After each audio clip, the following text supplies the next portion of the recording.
finansiāli šis gads, es varētu pat teikt, bija veiksmīgs, jo bija grūtības un ir jau joprojām, jo tas jau nekur nepaliek un nebeidzās. Bet es gribētu teikt, ka nav tā, ka tā nauda būtu tā, ļoti, ļoti grūti nākus. Bija cilvēki, kas atsaucās tieši varbūt vairāk pēdējā brīdī. Un tā nauda tika savākta gan visiem pasākumiem, gan arī, protams, pašieguldījums, jo daudzus pasākumus mēs tā kā, paši finansējām un ieguldījām savu personīgo naudu un personīgos līdzekļus. Tā kā, visu, ko jau var izdomāt, ja ir radošas un labas idejas, bet atbalstītie projekti, šie te mazie projekti, tik tiešām man prieks, ka viņi tika atbalstīti un ka šo naudu mēs dabūjām. Un, es nevarētu teikt, ka bija slikti, bija ļoti labi. Un, manuprāt, protams, vienmēr var būt labāk, bet, manuprāt, ir izdevies viss tas arī naudas ziņā. Biedrības bērniem no visiem šiem te pasākumiem un no visa tā gada garumā tas iegūms ir tā kopā būšana, jo viņi ļoti gaida šos pasākumus.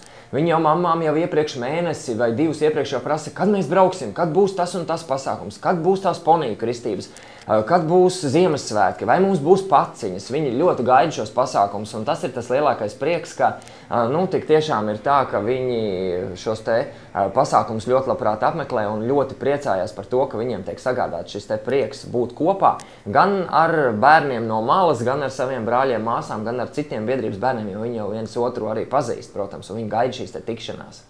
Veselības ziņā un terapiju ziņā ir tas, ka šī te nometne ļoti daudz ko deva bērniem tieši tiem, kuriem ir šīs te runas problēmas un šīs te komunikāciju problēma lietas.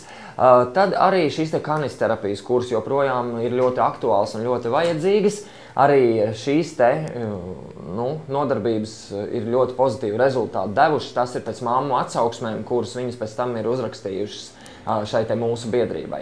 Tā kā arī veselības ziņā, jā, un tiek meklēts jaunas terapijas un jaunas iespējas. Protams, tas viss ir, atkarīgs no tā, kāds būs finansējums un vai mēs atradīsim līdzekļus un iespējas, lai šiem bērniem palīdzētu arī nākamajā gadā tikpat spraigi un dinamiski, cik tas bija šogad. Īsti tā elpu atvilkt nemaz nav laika, ir jāstrādā tālāk un jau uzreiz pēc svētkiem, pēc jaunā gada ir jāraksta nākošie projekti, lauku attīstības un atbalsta dienests izsludina projekts, tur ir jāraksta un ir jāraksta tur cilvēkiem uz Vāciju, jāsūta bildes un jārunā kontakti. Tā kā īstenībā tādai atpūtai laika nav, jo tas jau ir tā, ja tu gribi, lai tev kaut kas notiek un būtu, tad tā īsta atpūta nemaz tā kā nesanāk. Kā mēs smejamies, atpūsties mēs varēsim laikam tikai tad, kad būsim ļoti, ļoti lielos gados vai ļoti tādi jau veci. Tad varbūt pienāks laiks, kad varēs doties kaut kur